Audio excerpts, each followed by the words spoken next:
औज़ुबिल्लाहिमिनश्शैतानिर्रजीम बिस्मिल्लाहिर्रहमानिर्रहीम। प्यारे तलबा व तालिबात अस्सलाम वालेकुम। तो आज मैं आपको पढ़ाने जा रहा हूँ 8वीं जमात का साइंस। तो मेरा जो टॉपिक है आपको पता है, सेल है। तो सेल के हवाले से है। तो आपने ये तमाम क्वेश्चन सवाल पढ़ा।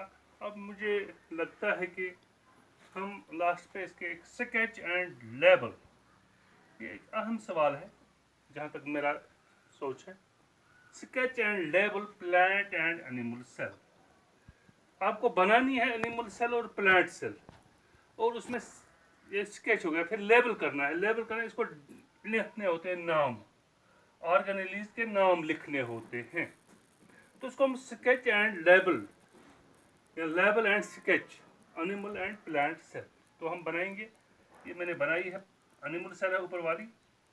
तो बेटे आप अपने पेंसिल से कॉपी पर ये बनाएंगे आराम से। तो क्या है, जब हम एनिमल सेल बनाते हैं तो आपने पहले भी पढ़ा है, जो एनिमल सेल की सबसे बाहरली पार्ट होती है, आउटर लेयर, उसको हम सेल मेम्ब्रेन कहते हैं। तो यहाँ हम लिखेंगे सेल मेम्ब्रेन, ये है सेल मेम्ब्रेन। तो इसके अंदर जो आएगा पार्ट, दैट इज साइटोप्लाज्म। यहाँ आप लिखेंगे, इसको इंडिकेट करेंगे साइटोप्लाज्म से। तो यहाँ पर आप इसको करेंगे न्यूक्लियस से इंडिकेट। ये न्यूक्लियस होता है central part of the cell. तो ये प्लांट सेल में भी है और एनिमल सेल में भी है, तो इसको हम न्यूक्लियस कहेंगे। और न्यूक्लियस के अंदर जो है थ्रेड लाइक स्ट्रक्चर्स, इनको हम क्रोमोसोम्स कहते हैं। तो एक यहाँ पर एक सेल ऑर्गेनेली है जिसका नाम है माइटोकॉन्ड्रिया। तो ये प्लांट सेल में भी होती है और एनिमल सेल में भी होती है। इसके अलावा इसमें छोटे छोटे वैक्यूल्स भी होते हैं। एक क्या कहेंगे, टेम्पररी वैक्यूल्स होते हैं। तो अब जब हम सेल बनाएंगे तो सबसे बाहरी पार्ट जो है क्या कहेंगे, सेल मेम्ब्रेन या प्लाज्मा मेम्ब्रेन। उसके अंदर साइटोप्लाज्म, उसके अंदर न्यूक्लियस। ये साइटोप्लाज्म है, ये हिस्सा, ये सारा हिस्सा साइटोप्लाज्म है। और ये हिस्सा जो है ये न्यूक्लियस है बेटे। क्या है? न्यूक्लियस। तो न्यूक्लियस में क्रोमोसोम है, साइटोप्लाज्म में क्या है, माइटोकॉन्ड्रिया है, वैक्यूल्स होते हैं, टेम्पररी वैक्यूल्स जब हम एनिमल सेल की बात करेंगे, या दूसरे रेबोसोम्स वगैरह होते हैं। तो ये है एनिमल सेल बेटे। तो अब हम देखेंगे प्लांट सेल। ये प्लांट सेल मैंने बनाई है।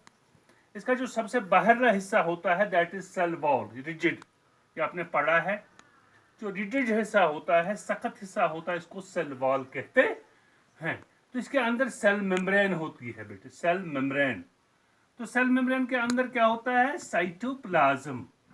ये है साइटोप्लाज्म, ये अंदर वाला हिस्सा, ये साइटोप्लाज्म होता है बेटे। तो साइटोप्लाज्म के बीच में क्या होते हैं, वैक्यूल्स होते हैं। हाँ, तो माइटोकॉन्ड्रिया होता है, क्लोरोप्लास्ट्स होते हैं।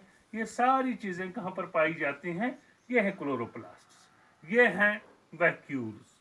तो ये है बेटे माइटोकॉन्ड्रिया। ये साइटोप्लाज्म में ये तमाम ऑर्गेनेलीज पाई जाती हैं। तो सेंट्रल पार्ट क्या होता है, न्यूक्लियस। ये है न्यूक्लियस बेटा। तो ये न्यूक्लियस का हम लिखेंगे। तो ये प्लांट सेल की स्केच एंड लेबलिंग होगी। तो मुझे उम्मीद है कि आपको ये अपनी कॉपी पर इसको बड़ी आराम से आप बनाएंगे इसको। हालांकि ये छोटा क्वेश्चन लगता है, लेकिन इसके 5 मार्क्स या 3 मार्क्स का ये क्वेश्चन आता है एग्जाम में। जब आपको ये प्लांट सेल और एनिमल सेल बनानी आएगी तो आप बड़े आराम से इनके डिफरेंस भी कर सकते हैं। क्योंकि सेल वॉल प्लांट सेल में होता है, एनिमल सेल में नहीं होता है। क्लोरोप्लास्ट्स प्लांट सेल में होते हैं, एनिमल सेल में नहीं होते हैं।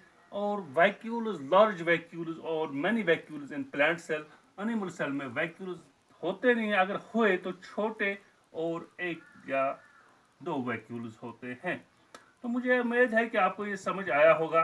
आप अपनी रफ कॉपी पर इसको 5-6 बार, आपकी किताब पर भी ये लिखी हुई है, ये शक्ल बनाई गई है, तो वहाँ से भी आप इसको लिख सकते हैं, बना सकते हैं, ड्रा कर सकते हैं।